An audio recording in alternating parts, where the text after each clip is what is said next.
में अब खबर यूपी से, जहां मुख्यमंत्री योगी आदित्यनाथ की अध्यक्षता में हुई कैबिनेट बैठक में 35 प्रस्तावों को मंजूरी दी गई है। सरकार ने गेहूं का न्यूनतम समर्थन मूल्य 160 रुपए प्रति क्विंटल बढ़ाने को मंजूरी दी है। इस रिपोर्ट में आपको बताते हैं कि कैबिनेट बैठक में किन बड़े प्रस्तावों पर मुहर लगी है। यूपी में किसानों की आय दोगुनी करने का लक्ष्य लेकर चल रही योगी सरकार समय समय पर प्रदेश के किसानों के लिए कई ऐसे फैसले लेती है जो उनकी आय बढ़ाने और उनके जीवन स्तर को ऊपर उठाने में सीधे मददगार साबित होती हैं। किसानों के कल्याण की इसी कवायद को विस्तार देते हुए सोमवार को योगी कैबिनेट में किसानों को राहत देने वाला बड़ा फैसला लिया गया है।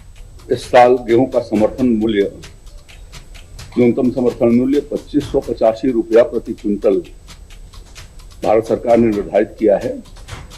गत वर्ष की तुलना में 160 रुपए की इसकी प्रति क्विंटल वृद्धि की गई है।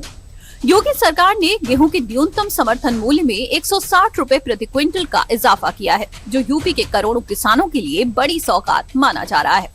सरकार के इस फैसले के बाद किसानों को अब अपनी फसल के और बेहतर दाम मिलेंगे। आइए जानते हैं इसके अलावा योगी कैबिनेट में और कौन से बड़े प्रस्ताव पास किए गए हैं।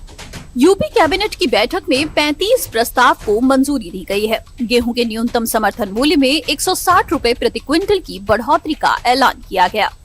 लखनऊ में वृंदावन योजना में 10,000 लोगों की क्षमता का इंटरनेशनल कन्वेंशन सेंटर बनाने को मंजूरी दी गई। कानपुर के घाटमपुर पावर प्लांट के लिए 2242.90 करोड़ रुपए मंजूर किए गए।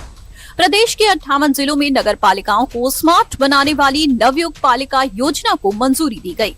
गोरखपुर को सोलर सिटी बनाने के लिए चिलुआ ताल में 20 मेगावाट क्षमता के फ्लोटिंग सोलर प्लांट को मंजूरी दी गई। यूपी में निजी बिजनेस पार्क विकास योजना को मंजूरी दी गई।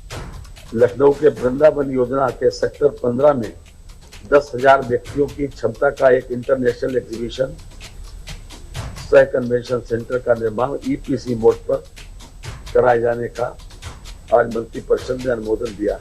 गोरखपुर शहर को सोलर सिटी के रूप में विकसित करने के लिए वहाँ जो चिलुआ ताल है, वहाँ 20 मेगावाट की क्षमता का solar plant, floating solar plant, ताल के ऊपर, पानी के ऊपर, इसको फ्लोटिंग सोलर प्लांट बोलते हैं, उसको लगाने के लिए आज हमने मंत्रिपरिषद के समक्ष प्रस्ताव रखा था, जिसे मंजूरी मिली है।